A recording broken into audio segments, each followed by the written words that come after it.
Welcome back, ladies and gentlemen, to the second part of our session on ecology. Just a reminder for all the audience, people in the audience, to add questions in the Q&A box and use the chat just for comments. Our first presenter is Verona Govender, and she will tell us more about the reproductive biology of a grassland endemic. Over to you, Verona. Thank you. Verona, if you can activate your camera and microphone for us.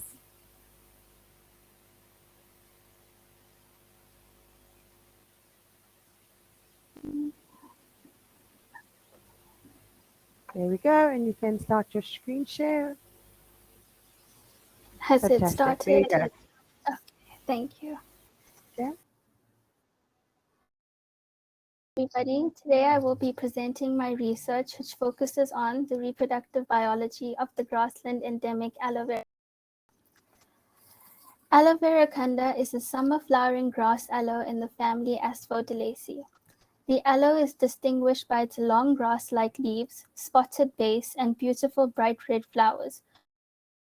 Above the leaves encapitate racemes of up to 30 loose leaves and have been seen to attract species of sunbird.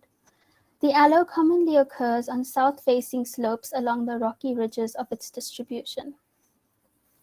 The species has a disjunct distribution across northern South Africa and occurs along the ridges of Gauteng, Limpopo, and Mpumalanga. Historically, the species has lost habitat to fragmentation and mining around Gauteng, but this has since been regulated and the aloe can be found on many ridges within Gauteng. However, the smaller, sparse populations may be at risk to population declines due to illegal collection, invasion by black wattles, which can transform their grassland habitat, and afforestation near some populations, which introduces bugweed and adds pressure to the population.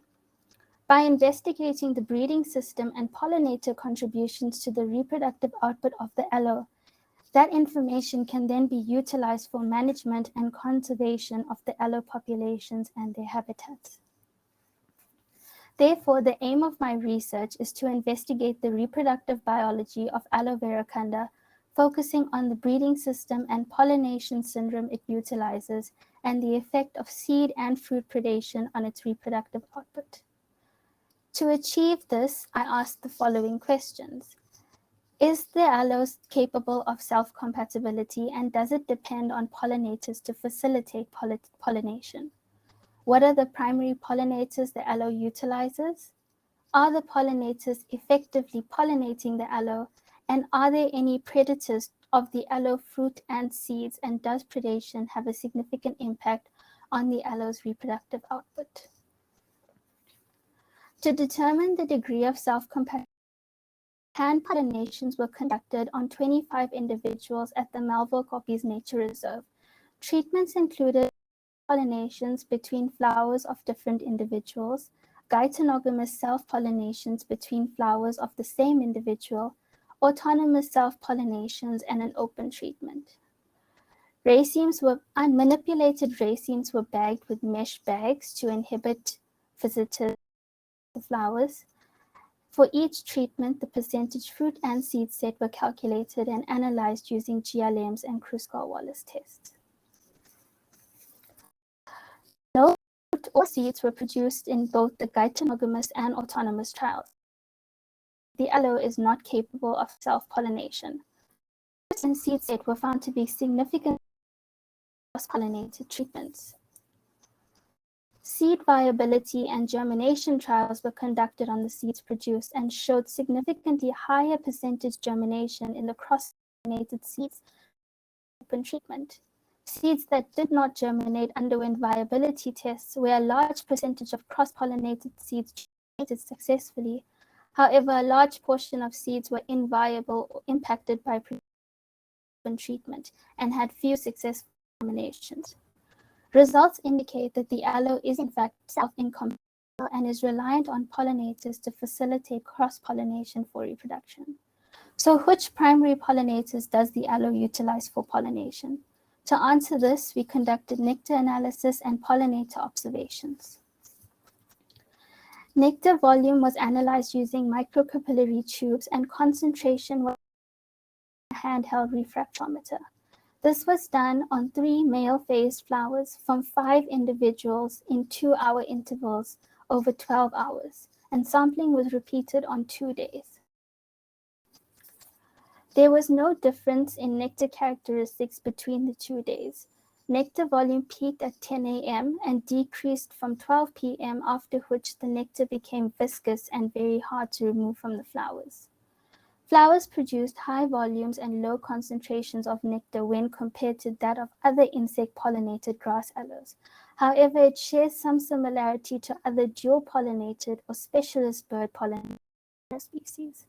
This is not surprising, as the nectar characteristics of Aloe vera khanda fall within the range preferred by specialist bird pollinators. To identify the pollinators, pollinator observations were done and a visitor was defined as an individual that probed or perched on the inflorescence, and an hourly visitation rate was calculated for each observed visitor. Insects were also collected for observation and identification. Birds were not observed visiting the flowers. However, the primary pollinator appears to be the membrane bee, Hylaeus heraldicus. Bees of this genus are not hairy and do not carry much loose pollen on their bodies, and rather they collect both pollen and nectar and store it in their crops. This explains why the showed minimal amount of aloe pollen on the bees. Furthermore, longer repetitive visits by the bee to male-phased flowers promoted the transfer of self-pollen between its flowers rather than facilitating cross-pollination. Visitation of the membrane bee corresponded with peaks in nectar volume on both. However, visiting pattern, bee behavior, and the aloe's floral morphology indicate that the bee is a less effective pollinator, and this was further assessed using pollinator exclusion trials. Experiments were conducted on 25 individuals, and treatments included an open treatment which allowed all floral visitors access to the inflorescence, a bird exclusion treatment, and a total exclusion treatment. Fruit and seed were collected from all 3 treatments to calculate fruit set and seed set, which were further analyzed. Total exclusion trials produced no fruit or seeds, and fruit set and seed set from the bird exclusion and open treatment did not differ significantly. Germination trials were conducted from the exclusion seeds and showed that percentage germination was significantly between the treatments. However, this difference could be attributed to the high levels of predation found in the seeds of these treatments. Viability analysis showed that the percentage of empty or predated seeds was significantly high in both treatments. The similarity in open and bird exclusion treatments indicate that insects are in fact the primary pollinators of Aloe vera khanda at Melville Koppi's Nature Reserve. However, seed set is significantly reduced when compared to that produced in the cross-pollination treatment, which had significantly more fruit, seeds, and had a higher percentage germination, suggesting that insects are less pollinators producing lower seed sets, which may be further reduced by the level of predation in the population. In order to assess the level of predation and related predators within the population, a single infrutescence was cut from 10 flowering individuals and enclosed in emergence boxes over 6 weeks, and insects were collected for identification. To assess the impact of predation on the aloe fruits and seeds, fruit set, seed set, percentage fruit predation, and percentage seed predation were calculated. The first insects emerged from the fruit 1 week after the infrutescents were placed in emergence boxes. The predominant insect to emerge was the chalcid wasp, Eurotoma aloniae. The wasp is a common seed predator of many aloe species and contributed 82% of the total number of insects that emerged. The Drosophilid fly of the genus Apantheca was the second most common species at 14%, followed by the wasp of the genus Bracken at 4%. Signs of predators or parasitoids were evident in 48% of the fruit set and 31% of the seeds. The level of predation on Aloe veracunda's reproductive output was similar to that of other aloe species, and the impact of predation on Aloe veracunda's reproductive output is amplified by the reduced seed set of the nwu-pukke nature reserve population. So in conclusion, Aloe veracunda appears to be self-compatible like most aloe species. Nectar and floral morphology suggest that it is adapted to dual bird or dual pollination syndrome. However, observations show that the aloe is reliant on a less effective pollinator, the membrane bee Hylias heraldicus. Reproductive output is further lowered by insect predation, and Eurotoma aloneae is the main predator of the aloe, affecting both fruit and seed set. So where are the birds? The question that emerged from the study is, why are bird pollinators not visiting the aloe? Species of sunbird have been seeing other populations of Aloe veracunda in Gauteng. However, the nwu-pukke nature reserve population shows a complete absence of bird pollinators. Possible reasons for their absence may be due to the low population density of Aloe veracunda at nwu-pukke. Population studies have been done on the aloe-related folia and indicate that bird pollinators are very sensitive to changes in population density and prefer larger patch sizes and higher plant densities. Another reason could be due to urbanization, where sunbird diversity has been seen to decrease in urban settings, to which nwu-pukke nature reserve is central to. Furthermore, fire may affect visitation, where it's been noted that in fire-prone ecosystems, species of sunbird are less likely to be associated with recently burnt sparse areas, despite the presence of conspicuous flowers. This avoidance may be due to the increased vulnerability to predators in open patches or low density of nectar sources. This association could explain the bird absence at nwu-pukke due to the fires that there a portion of the Aloe veracunda population and that occurred adjacent to some parts of the population in 2020. Further investigation is still required to confirm and identify bird pollinators Aloe veracunda, their pollinating effectiveness, and their association with population density and fire, as the absence of effective pollinators and the high levels of seed predation may impact population fecundity. I would like to thank the following people, and thank you.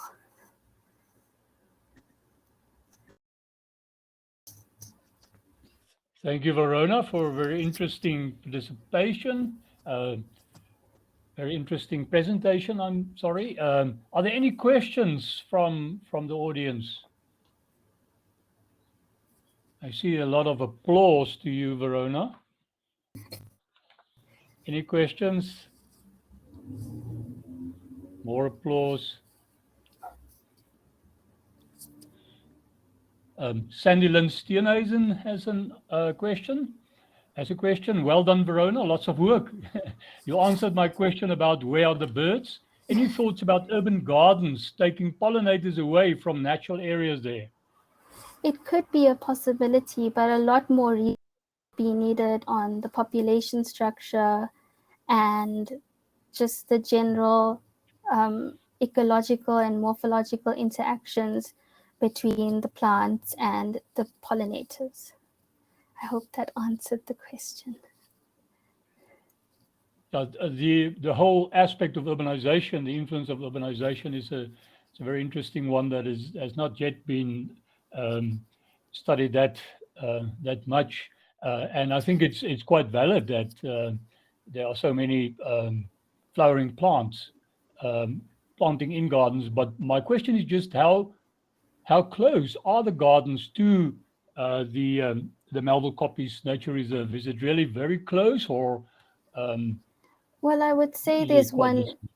there's one very close garden, Okay. which is the Johannesburg Botanical Garden, which is very close in proximity to the. Okay, so that definitely So could there have are an effect. Yeah. many in the surrounding areas. Yes. Yeah.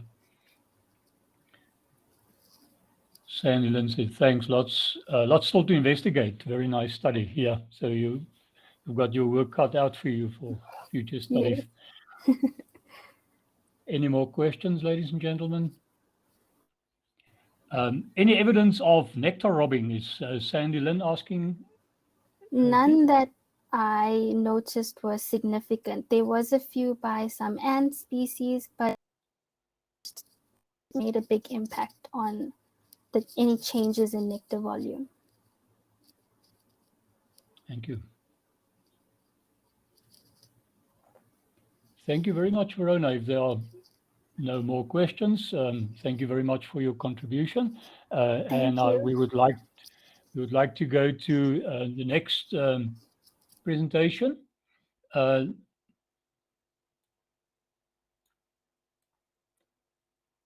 just have a look. The next presenter is Lesego Malekana. You see that he has joined us. Lesego will tell us more about environmental drivers of fine-scale variation in vegetation patterns in the Drakensberg grassland. Thank you very much. Over to you, Lesego.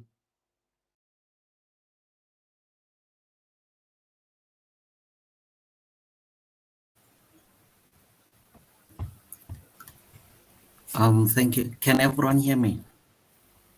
We can hear you, see you. Okay. And sorry, if you could please put your presentation in slideshow, so full screen. Okay, yes, I was about to do that. Okay. Is it all okay? If you could just put your presentation. Yeah.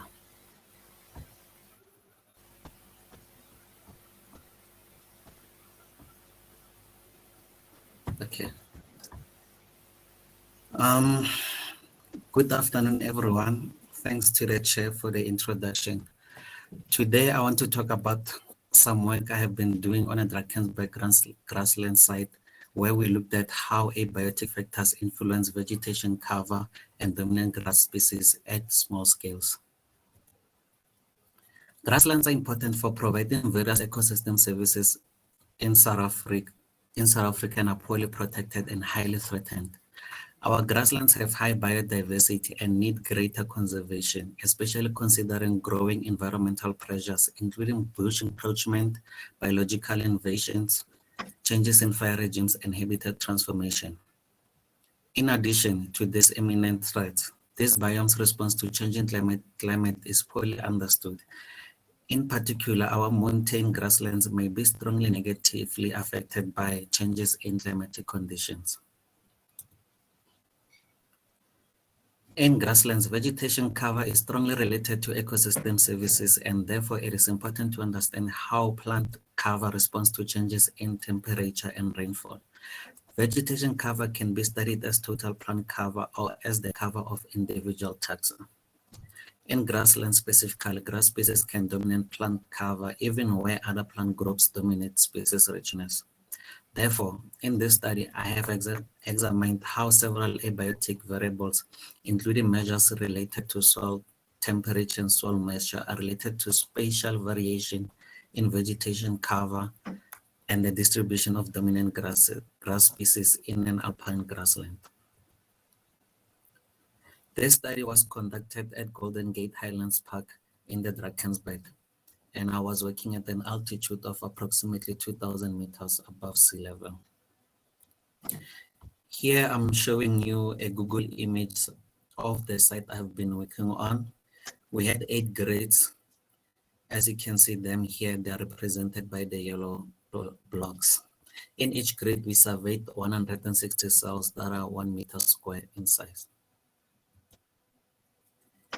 In each cell, we measured 4 variables that represent different measures of vegetation cover: vascular, grass, lichen, and moss cover.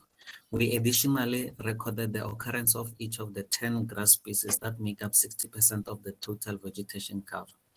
In each cell, several edaphic factors and microclimatic factors were also included. The first thing that we learned in this study is that all 4 cover metrics vary strongly across fine scales. This figure shows the spatial variation in vascular plant cover within just of my study grids. Cooler colors indicate low cover and warmer colors indicate high cover. You can see here vascular cover goes from 0 on bare rock, which is white, to very low cover on adjacent cells to nearly 100% cover only a short distance further away. So here, look, within 3 meters, we can go from 0 to almost 100 cover. Here you can now see the same type of figure for all the 8 grades for vascular cover. As you can see, there is variation within grades and also there's variation between grades. It is evident from this that in this grassland, there is pronounced heterogeneity in vegetation cover. This is true for grass cover too, and also for lichen and moss cover, which I will not show here. Let's now move on looking at some of the dominant grass species in this system. Here, orange represents present and blue is for absent.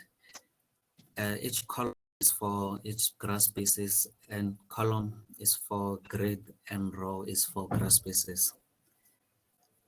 You can see how, for example, Aristida jungiformis and Digitaria monodactyla have similar distributions across fine scales. In contrast to Tristachia leucothrix and Ergrastos cavula display very different patterns. As a next step, to understand how these patterns are related to abiotic habitat conditions, we tested for relationships both for vegetation cover and for occurrence of dominant grasses. Data were modeled using generalized linear models with binomial distribution. First, I checked for collinearity in the predictors and excluded the variables that were strongly correlated. Then I tested for each predictor and response combination, whether the best relationship will be linear or quadratic. Second, I determined the minimum adequate model for each predictor variable using best subset regression approach, where all combinations of predictors were examined and the model with the lowest AIC score was considered best. Unsurprisingly, vascular species cover was strongly correlated to grass species cover in this grassland, since grasses are the dominant taxon here in terms of cover. Other cover matrices were weakly related. We could see negative relationship between cryptogram cover and vascular cover, and this may reflect some competition between the tall plants. The best models for vegetation cover explained ranged from 0 to 53%. The model for lichen cover performed best, while the model for moss cover performed the worst. Interestingly, predictor variables that were included in the top ranked models differed between taxa. In the next slide, I'm going to show you the minimum adequate models for each of the response variables. Here, each row is a different cover metric, and the first column is the deviation explained, and other columns are the abiotic predictors. You can see the best model range from moss cover has no predictors included, highlighting that none of the abiotic factors contributed strongly to variation in moss cover. On the other hand, we have lichen cover where only 2 predictor variables strongly related to variation in cover of this taxon, with a deviance explained value exceeding 50%. Now, let's focus on the best models for vascular cover and grass cover. These two taxa have very similar proportion of deviance explained and share most of the relationships. For example, both Both vascular plant cover and grass cover responded negatively to rock cover. Also, both responded to soil moisture with the lowest cover in both groups under intermediate soil moisture levels, as you can see here. Also, some variables were included in the minimum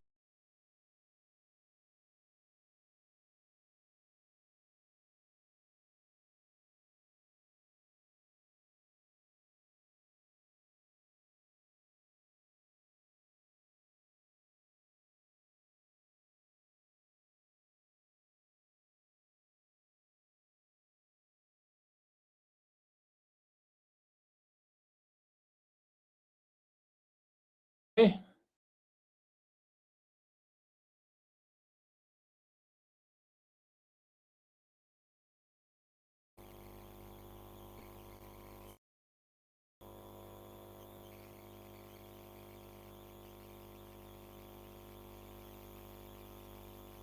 Jackie, I hear you. I can hear you, Jackie.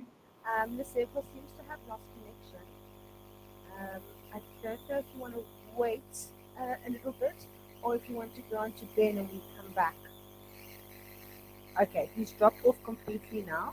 Okay, so perhaps we move on to Ben. I will move on to Ben. Thank you. And then we can come back to the circle. Apologies about that, ladies and gentlemen. We lost Lesego. He's in the Drakensberg Mountains, but hopefully we will catch him again. Let us go on with our next presenter. That is Ben Stroobach, and he will tell us about the composition changes over the past 20 years in the grass sward of thornbush savanna of central Namibia. Over to you, Ben. Good afternoon, ladies and gentlemen. Let me just try and share my screen here, if I can find it.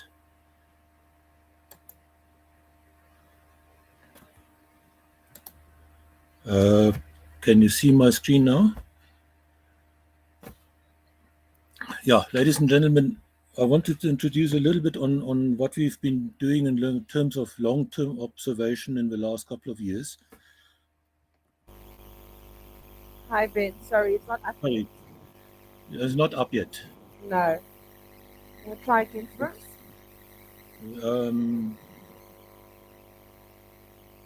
Sorry, I need to press the LEDs. Sorry, can you see it now? Fantastic, thank you. Sorry about that. No problem. I would like to share a little bit about what we've been doing in terms of long-term observation in our various vegetation types. And hang on. I'm concentrating here on the thornbush savanna in central Namibia. It's this orange patch here in the middle.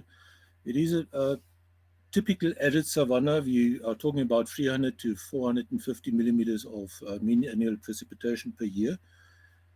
It's dominated by various acacia species. The taxonomist will tell me it's now Senegalia and Vachelia. So yeah, Senegalia mellifera specifically, Vachelia reficens is also in, but there are also a couple of other species which are of importance. Now, the thornbush savanna is said to be badly encroached, and this comes already from a source in 1998. And we're talking about between 4,000 and 8,000 individuals per hectare, mainly Senegalia mellifera. And when the bush encroachment is said to cause severe degradation, and with that the reduction in carrying capacity, and with that a reduction in livestock population in the country, and with that a huge economic loss. But my question is it a case of bush encroachment causing this degradation, or is bush encroachment a sign, a symptom, a side effect of degradation? And I would like you to have a look at this aerial photograph that is done in 1996. The square you see displayed there in the middle is exactly 1 hectare of one of our long-term observation sites. And if you look at a more recent photograph of 20 years later, 2016, you will see that the individuals are exactly the same. There hasn't been a change in population per se. And even if you go into the next couple of years, there is not really a change in the population, maybe even a couple of trees which died out. But what you would have noticed as we are leaving through is that the grass sward, the cover, the matrix between the shrubs, is differing greatly between years. Now that has an obvious, just to take you a little bit back, these observatories are a network of 21 observatories in Namibia along a aridity gradient from northern Namibia to southern Namibia, also some east-west or west-east transects across Namibia. They have been established in 2001 and some more later in 2005. And depending on the observatory itself, how accessible it is, how important it is in the entire land use system, we have got between 23 and 20 years of data, not always continuous, unfortunately. An observatory like this is a square kilometer, 1 kilometer by 1 kilometer in size. It is a patch of natural veld in a natural or a normal land use system. In this case, a cattle farm. This is the Irisvalde Observatory in central Namibia, what I'm talking about. This square kilometer is subdivided in 100 hectares, and these hectares have been ranked randomly, and we are surveying the 20 topmost ranked hectares regularly, and those are those indicated in red here. Now, obviously, over the years, we had a lot of ups and downs in the rainfall, and you can see here's a couple of lines in between. The middle line here is the meridian, the 50th percentile. Anything between this light blue line and this yellow line, that is the 40th percentile and the 70th percentile, is regarded as a normal year. Anything above this 70th percentile is a wet or a very wet year. Everything below the yellow line is a dry year or an extremely dry year. If we put on the temperature, the mean annual temperature, onto these years, we see that there are ups in dry years and downs in wet years. That is to be expected. But overall, and this is scary, we have got over these 20 years an upwards trend of roughly 1.5 degrees centigrade. Now, we are in a hot country, we know it. But why are we so concerned about this heat increase? Basically, what happens is that this heat increase increases the evapotranspiration, and with that the aridity. And that is quite clearly illustrated here in the SPY 12 index, meaning it is a drought index calculated over a 12-month period, but we have taken data from 1981 right up till now, that is 40 years of data to calibrate it out. And you can see in the beginning, the first couple of years right up to 2012 were relatively wet years. And as from 2013 onwards, we had a series of extreme droughts, and even a good rainfall in last year, 2021, didn't quite break this drought spell yet. We'll have to see how this present rainfall period develops to see if this has been broken or not. Now, the data is not continuous, and there are some other problems with the data. So we put it through a non-metrical multi-dimensional scaling, an NMS, an ordination technique, to get out our main trends in the data.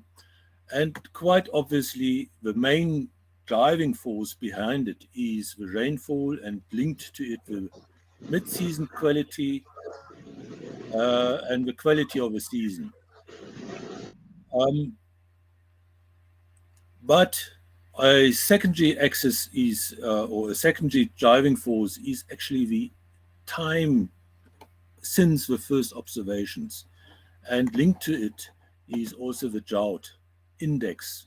The wetter the period, the higher up it is here, but the drier periods are here, and the later years are also the drier years.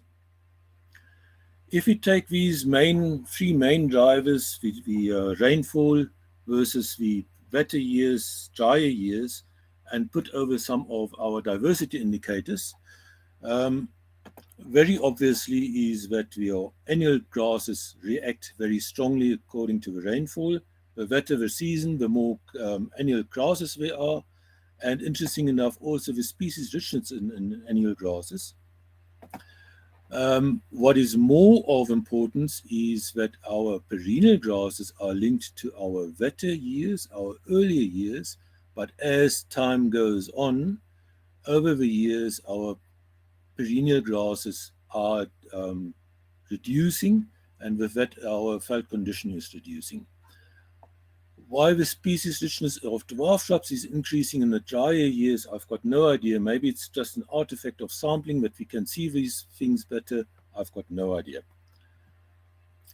Now, one would think that stocking rate is a very important driver in this entire system.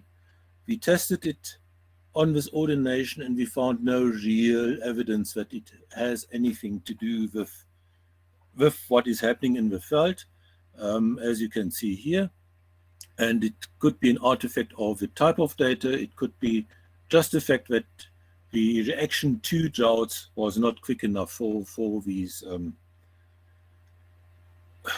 The reaction to drought by the farmer was not quick enough to really help the grasses along. So to give you an indication of what the grasses are actually doing, here we've got some indicating annual grass species. Top left here is Aristida reniochlora, an annual Aristida, very strongly linked to our wet years. Very high abundance, but decreasing over the years and becoming less and less. The same is happening here to Pollinator flecki, with an even stronger evidence of being there in the early years and the later years depleting. Uruchlora brachyura is more of an opportunist, coming in later again. When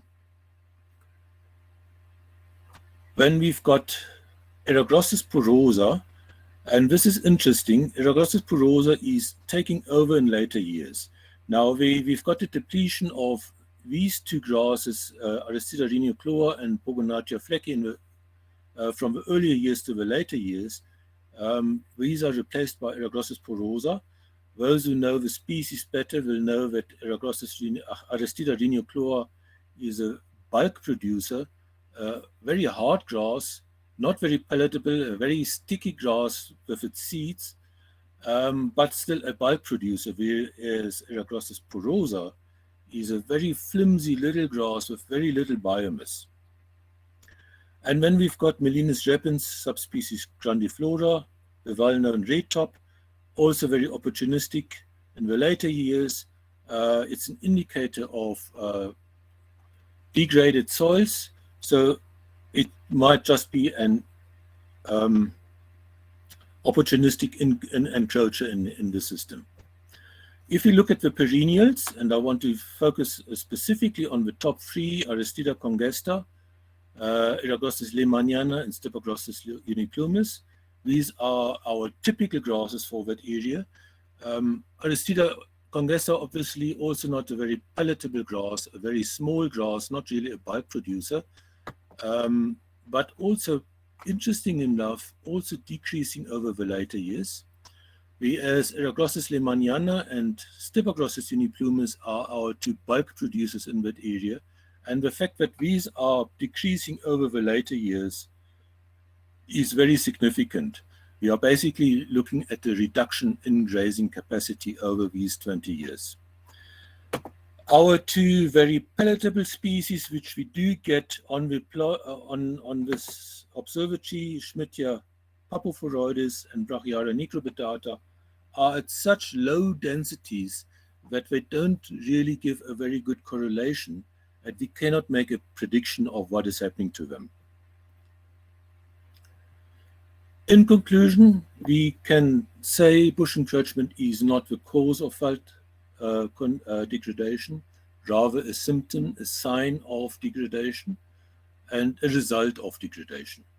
There are lots of theories why bush encroachment is happening, from exclusion to fire, to overgrazing of the grasses, to carbon dioxide enrichment. Fact is, they are a result of the cell degradation process. The influence of grazing pressure is debatable. The evidence we've got in this data set is not good, that it does influence it. On the one hand, on the other hand, we do know that grazing pressure does influence the condition of the veld. Very obvious result, annual grasses are very opportunistic grasses, ephemerals. They come in if it's a good season, they go out if it's a bad season. But very concerning is that the perennial grasses, those which we are supposed to live on in this grazing system, are diminishing over these years. And this is a cause of concern. The root cause is an increased aridity, maybe not through prolonged drought spells, but through the increase of temperature. And this is a matter of concern, something which we cannot at this stage really factor into our system, except for really destocking and changing our way how we live. And with that, I end my talk. Here are a couple of people which we need to acknowledge. Thank you very much.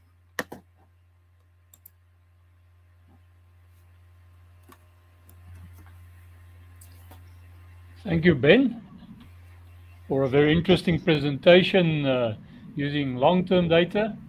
Are there any questions to Ben? You post them. It's a lot of applause and thank you to you, Ben. Thank you. No question. No question yet. Maybe just a question from my side in terms of where to now. So, how are you going to use this information in terms of veld management? The only thing we can do is warn the farmers this is happening, and warn the farmers that they need to be very conservative in the grazing management. We have always the pressure of yes, we have to produce, we have to be economically viable. But what we're seeing here is it won't be economic viable very long anymore. And this has also got impact with the ongoing resettlement policies of the government. We cannot expect any new up-and-coming farmers to survive very long in this kind of situation. So we will have to look at alternative land uses, alternative ways of income creation from these farms. Thank you, Ben. Any more questions? You're also welcome to pose a question directly to Ben. Just switch your microphone and camera on.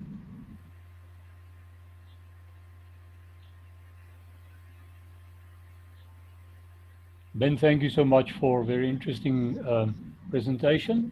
And good luck with the Thank you very much. In Namibia. Thank you. Right. Thank you, Ben. It seems to me, ladies and gentlemen, that Lesego has joined us again. Is that right? Yes. And I would like to ask Lesego to just continue with his presentation. Should I start from the first, or should I continue where I left off?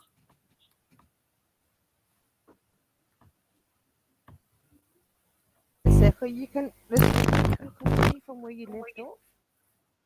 I don't. Put your camera. Does, You should put your camera on. to help save the bandwidth?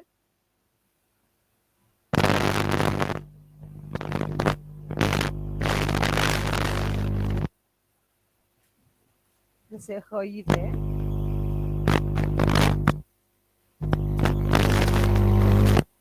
I can hear you. Lesego, are you there? Yes, I'm here. Okay, your presentation, it's not showing. Yeah, it is.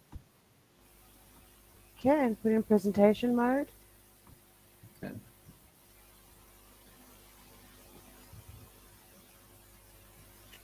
Okay. Can I start? Yeah, Cyril, could you perhaps assist where Lesego dropped off? If I recall correctly, I think it was around slide 12.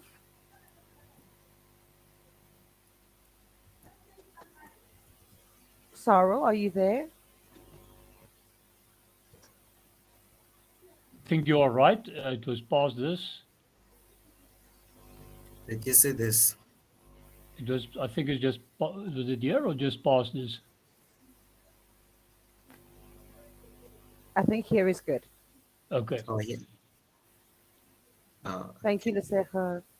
thank you. Okay.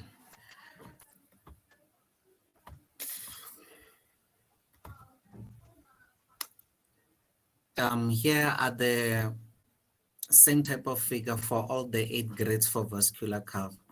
And here you can see variation within grades and also variation between grades. So this indicates that within in this grassland, there's pronounced heterogeneity in vegetation curve. This is true for grass cover too, and also for lichen and moss cover, which I'll not show here.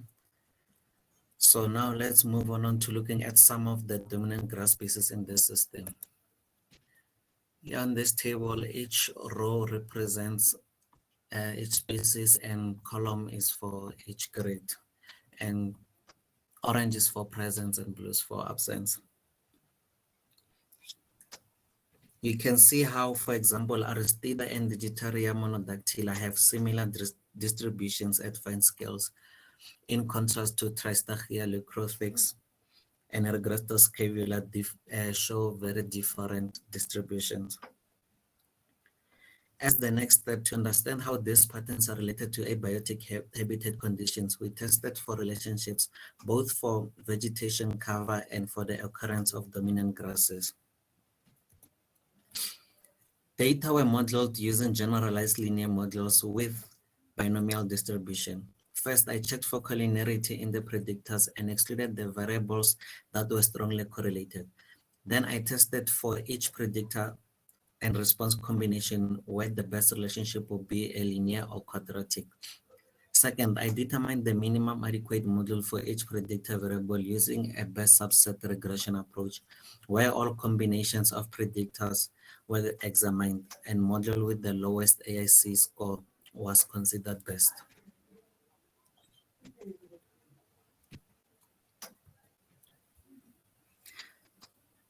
Unsurprisingly, vascular species cover are strongly correlated to grass species cover in these grasslands, since grasses are the dominant taxon here in terms of cover. Other cover matrices were weakly related. We could see negative relationship between cryptograms cover and vascular cover, and this may reflect some competition by the tall plants. The best model for vegetation cover explained the range from 0 to 53%. The module for lichen cover performed best, while that of moss cover performed worst. Interestingly, predictor variables that were included in the top-ranked modules differed between tags. In the next slide, I'm going to show you the minimum adequate modules for each of the predictor response variables. Here, each row represents cover matrices, and the first column shows the deviance explained, and the other columns represent the predictor variables. You can see that the best model for moss cover has no predictors included, highlighting that none of the abiotic factors contributed strongly to their variation. On the other hand, we have most Cava where only two variables were strongly related to variation in the Cava of lichen, with the deviance explained value exceeding 50%. Now, let's focus on the best models for vascular Cava and grass Cava. These two taxa have a very similar proportion of deviance explained and share most of the relationships. For example, both plant Cava and grass Cava responded negatively to rock Cava. Also, both responded to soil moisture, with lowest Cava in both groups under intermediate moisture levels, as you can see. Some variables were included in the minimum adequate model for grass Cava, but not for vascular Cava. For example, mesotopography was included in the model for grass Cava only, and shows that grass Cava was generally lower in concave areas relative to convex areas. This table also shows that some predictors were only included in vascular Cava and not in grass Cava, as you can see in solar radiation, whereby most vascular Cava species were greater in intermediate solar radiation. Now, moving on from vascular Cava to Cava of lichen species. Lichen was higher in fine swirls and low solar radiation. Here in this table, each row represents different dominant grass species in this area, and the first column shows the deviance explained, and the other column shows the predictor variables. Most of the dominant grass species have a positive correlation with solar radiation and negative relationship with soil moisture, which suggests that the increase in temperature and decrease in moisture will potentially lead to the increase in dominant grass species cover. Some of the dominant grasses have a negative relationship with rock cover, excluding microcloa cover. This is because microcloa cover is a short grass that grows chiefly around the rocks and on shallow soils, and this might indicate the lack of competition from the tall grasses. So, what do these results mean?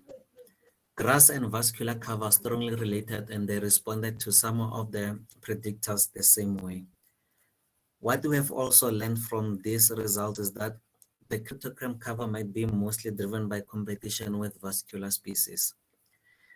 Grass cover and dominant grasses are both negatively correlated to soil moisture and rock cover. On the contrary, grass cover and dominant grasses are positively correlated to soil temperature.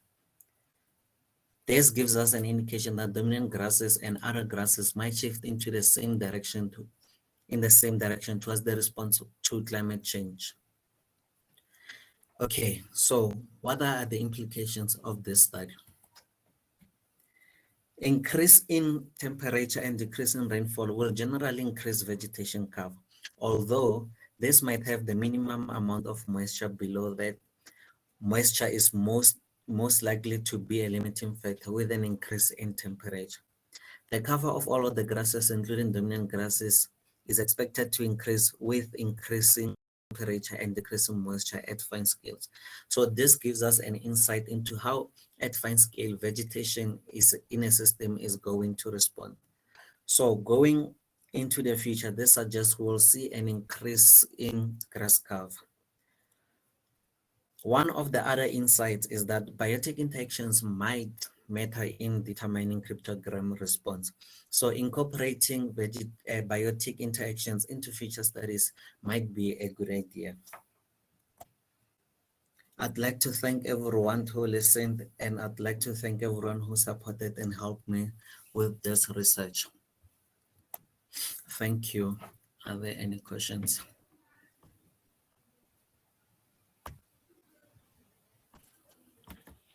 Thank you, Lesego.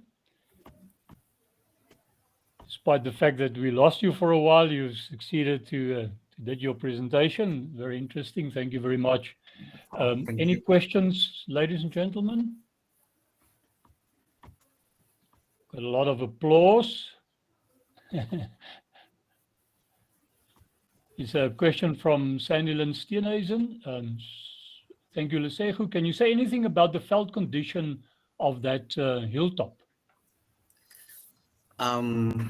Yeah, when I was there, I can say the condition is still very good because most people don't visit the hilltops. They are the least disturbed, yeah, according to what I've seen, and most plants are doing well. You just get different plant species and compositions on different sides of the slopes. But then, yeah, according to my experience, the hilltop is doing well, is in a good condition. Thank you.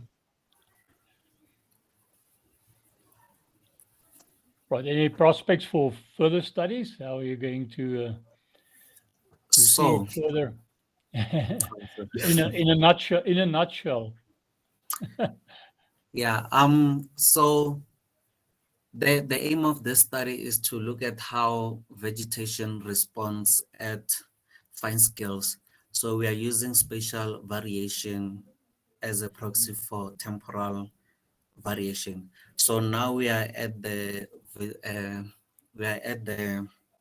now as we speak, I'm at the Witzershoek Park, whereby it's 2,500 meters above sea level, so which is like 500 meters above Golden Gate. So we want to see how these grasses here will respond to the same factors as compared to those in Golden Gate. So those are the long-term prospects of the study.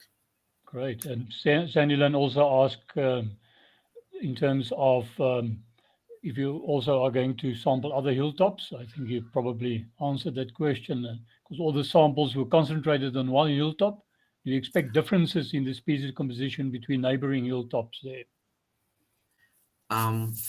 First of all, this is a fine scale study, so yeah, it was meant to be on like one. But then because firstly, after sampling, we take a walk around, and mostly I've seen common dominant grass species like your Digitaria, your Ericrastus, and from also like few kilometers from there here, I'm still seeing the same thing. But then as we go on, I expect to find different species because of an increase in altitude. Okay, thank you. There's also a comment from Sandy Lynn. Maybe you can see that comment. Wishing you well with your sampling. Yeah, they probably saw us. A lot of people are commenting on iNaturalist that they see us here. Fantastic. Thank you so much, Lesego, and good luck with your studies. Thank you very much. All right, now we are going to our last presenter. I think he's here, Jackie. Let me just make sure. Avnu Komole. Yes, it's welcome. Welcome. Thank you very much, Chair.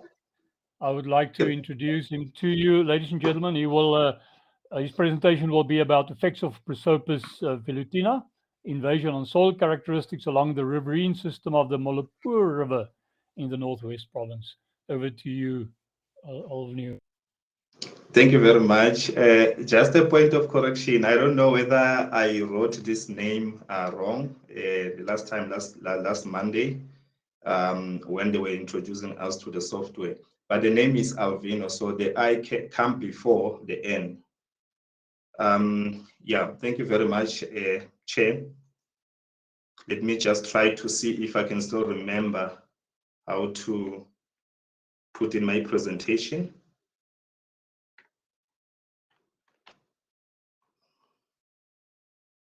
Just a couple of moments.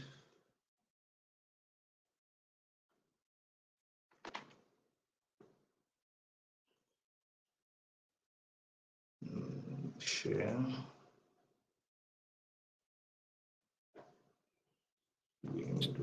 Alvino a bit? Yeah, I'm joining soon. Can you see my slides? Can you see my slides? Yes, it's there, Alvino. You can proceed. Thank you very much. All right, thank you very much. Good afternoon, colleagues. Today, I am presenting a research article that we published last year around March, and the title of the research article is Effects of Prosopis velutina Invasion on Soil Characteristics Along the Riverine System of the Molopo River in the Northwest Province in South Africa. Just to give you a bit of introduction on Prosopis, I want to believe that ecologists, they are aware of this problematic species called Prosopis. It is native in the South and the Northern America, and it was introduced to South Africa around the 1800s. And the reason for that, it was because of they wanted to supplement the fodder for livestock, especially in the arid and the semi-arid parts of the country. So like any other alien plant species, Prosopis consistently caused environmental changes worldwide and represent a frequent and widespread threat to natural ecosystem and to biodiversity conservation. So Prosopis cover very large areas of arid and semi-arid parts in the Northern Cape, Western Cape, and Northwest Province. And usually the impacts of these species are irreversible. Just to mention few of the concerns that Prosopis pose in South Africa. It is because it decreases both surface water runoff and the groundwater recharge, and it also causes direct habitat destruction. I provided this picture here just to show you some selected sites of the riverine system that are highly infested by this species. You can see here A and B. It's mainly a Molopo river streams with limited water, and you can see there at the edges we have the Prosopis infested there, and also on B they are infested along the side of the riverine system. And C and D, I was trying to show you here that as we said on the previous slides, that this species consume a large amount of water. You can see that here people are trying to create some water holes so that their animals can drink, because the river is almost dry in some other parts.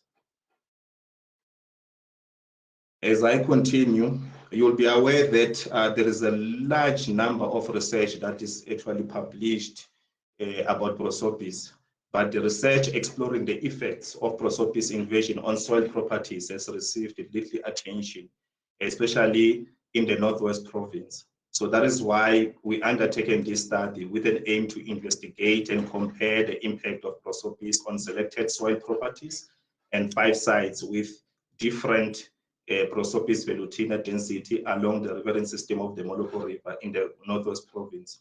So we're looking at the 2 major objectives.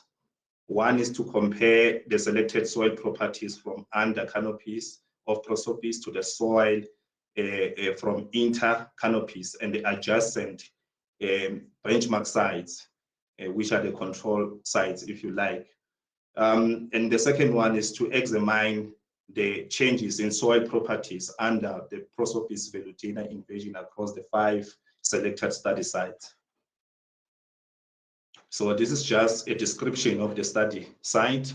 As you can see from the map here, all the study sites are just allocated along the riverine system of the Molopo River. So actually we have 5 sites here.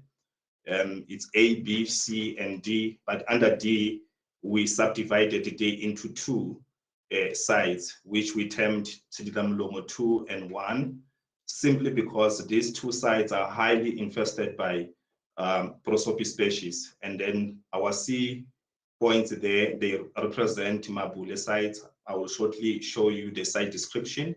And then B, it's Blackheath Farm, which is commercial owned, and then we have a Bray at site or location A. And then the average annual precipitation of our study area is 300 or approximately 360 millimeters per year. It has an average daily temperatures of about 35.6, especially during the summer months, and it can go down to -1 degrees, especially during the winter months. And then the soil is sandy loam, and it is classified as the hatching form. So this is our site location description. We have Tsidamlomo 1, 2, and Mabule, blackheath, and bray. So these are the dominant species that we observed from this site. At Tsidamlomo 1, we had Prosopis velutina, Senegalia, Melefra, Vascular, Batlada. And then we also noted that the site had a heavy grazing or intensive grazing, and then it was highly infested by Prosopis velutina. And this was also the same in Tsidamlomo 2, but Tsidamlomo 2 had the additional species, which is Sisyphus mocronata as compared to Tsidamlomo 1. In Mabule, we also had Prosopis velutina, Vascular, Ebatlada, Vascular tortellis, Sisyphus mocronata, and also grazing was evident, and there was a water point. However, the area was lightly invaded by Prosopis velutina. And this was also the case in Blackheath Farm, which was commercially owned. There was a rotational grazing, however, but Prosopis velutina was low compared to the first two study sites. In Bray, we had Melia azedaric, Prosopis velutina, Vascular, Aeroloba, and also grazing was evident, but Prosopis velutina densities was very low. Just to give you an example of the values, if not densities, of Prosopis velutina in these areas, because we also wrote another paper where we were concentrating on the quantification of Prosopis velutina using remote sensing and also the ground truthing.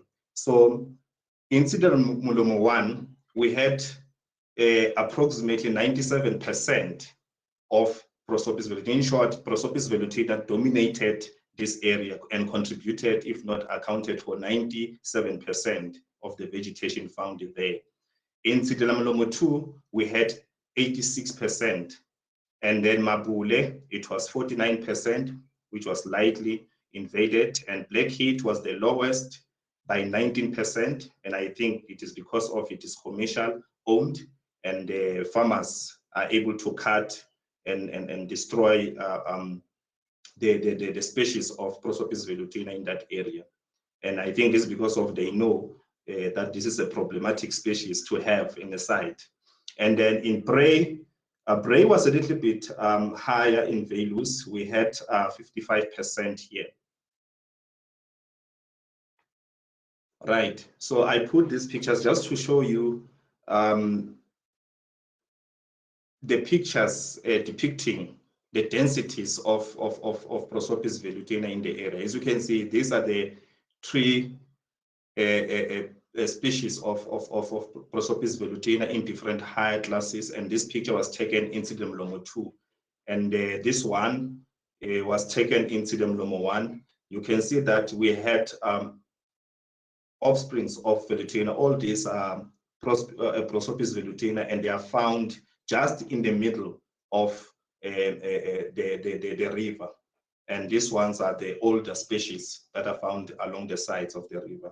So this one was taken in Mabule. You can see that the species grow in a rocky surfaces, and also contributed much in that area by 49%, as I said. In the Blackheath farm, unfortunately, the farmer did not allow us to take some pictures for some reasons that we don't know. So the last picture, as you can see, it had showed dead woody species lying down. It was taken in one of the benchmark site in Bray.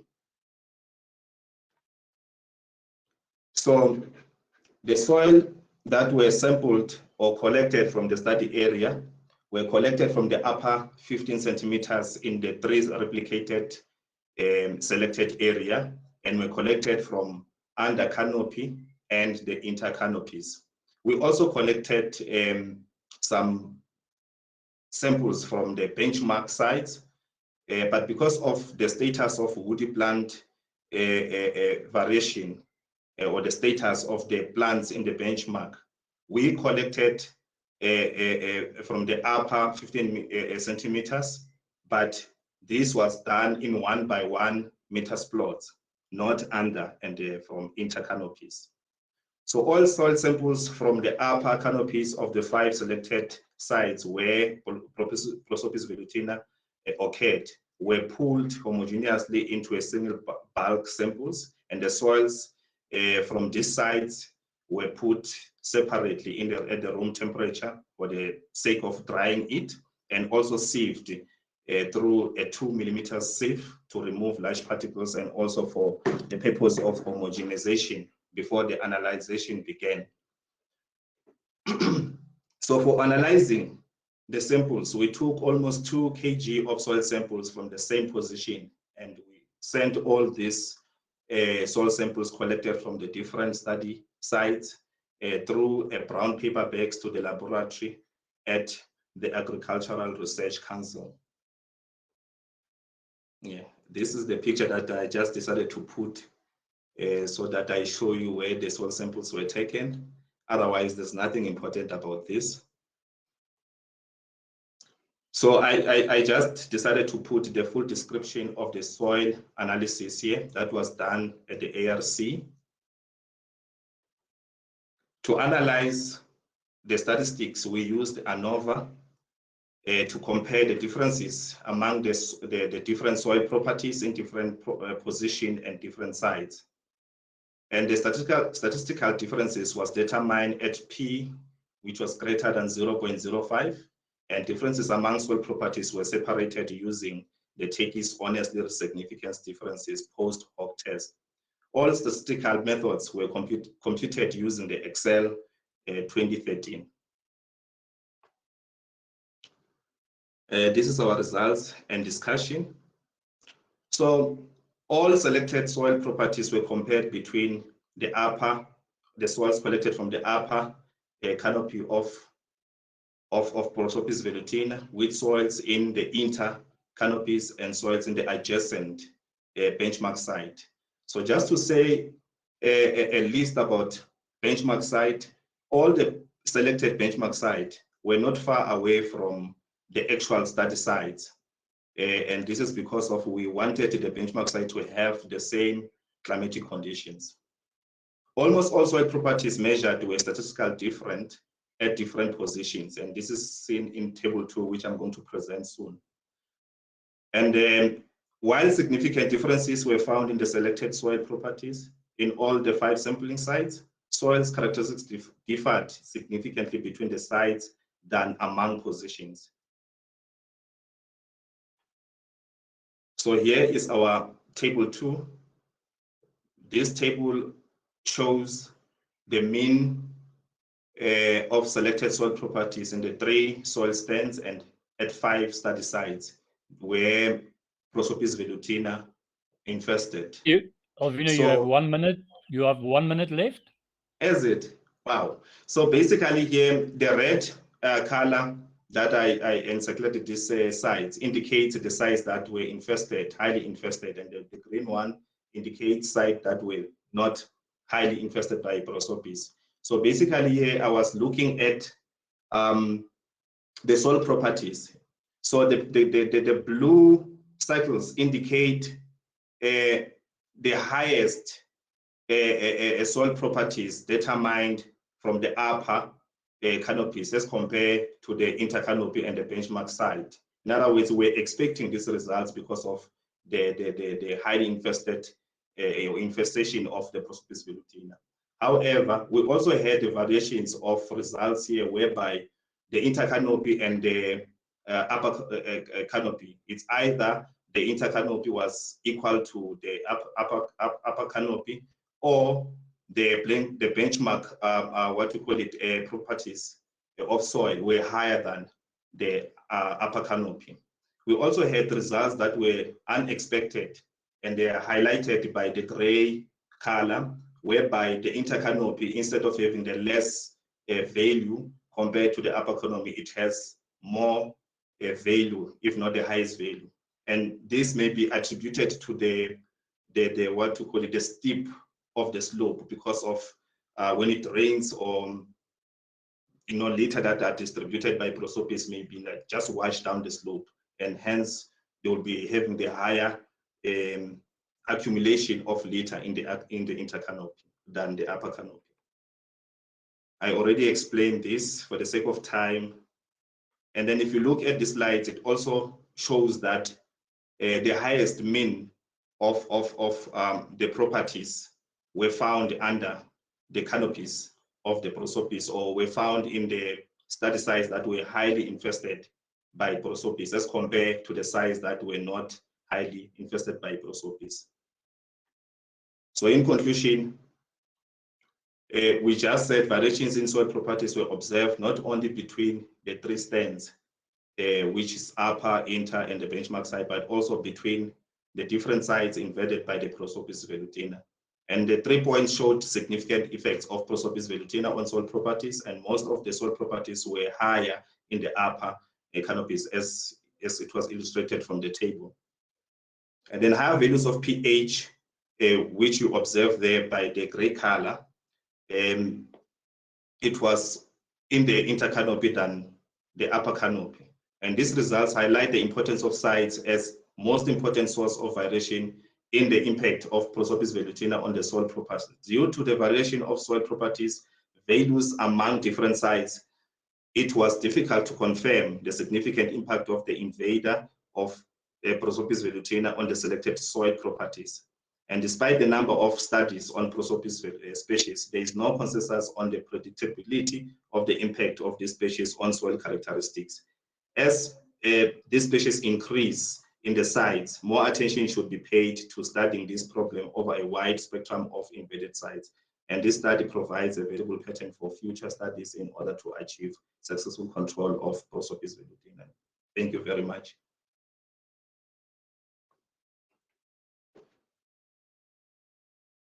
Thank you, Alvino, for telling us more about this huge problem in the Northwest province. Ladies and gentlemen, you are welcome to post questions. There's already one question, Alvino, in terms of identifying species. And the question was in terms of how do you distinguish between the species you studied, Prosopis velutina, and also Prosopis glandulosa, variety Torreana, as both occur along the Molopo River and also hybridizes with each other. Also, before actually we undertaken the study, there was a site visit where we had some guides, the field guides, where it shows the characteristics, different types of characteristics, the thorns, the leaves, and also the flowers of different prosopis. So we identified the one from the study area as the Prosopis velutina instead of glandulosa. And I gather you also took some. I gather you also took some voucher specimens from the various. From studies. The field, yes, we collected, yes. Great. Any more questions, ladies and gentlemen? We still we have a minute left for questions. If there's anybody that would like to pose a question. All right. If there's no more questions, thank you so much, Alvino. Thank you very much for the opportunity provided. Very interesting presentation. Thank you very much. Ladies and gentlemen, that brought us to the end of session 1 on ecology, and I would like to thank all the presenters for very interesting presentations, and also I would like to thank the audience for your participation. Have a wonderful evening, and we will see each other again tomorrow. Thank you very much, Prof. I also would like to take this opportunity to thank all presenters, from the keynote to the plenary up to the para session presenters for the day. I think we enjoyed the presentation. They were interesting, well researched, diverse, novel and even innovative. It was quite exciting. I also would like to thank the listeners, because I think they contributed a lot in terms of questions and also in terms of comments. At the same time, I would like to thank our SAAB president and the council membership for staying with us for the whole day, and also our organizing committee, which were running with us for the whole day as well, and the technical committee, which ensured that our presentations and the processes were smooth. I think it was a very good day for all of us. So we'll meet again tomorrow, same time at 9 o'clock. So we can take a break now and go and rest. Then we come and meet again tomorrow. Thank you very much and have a good evening and a good night. Thank you.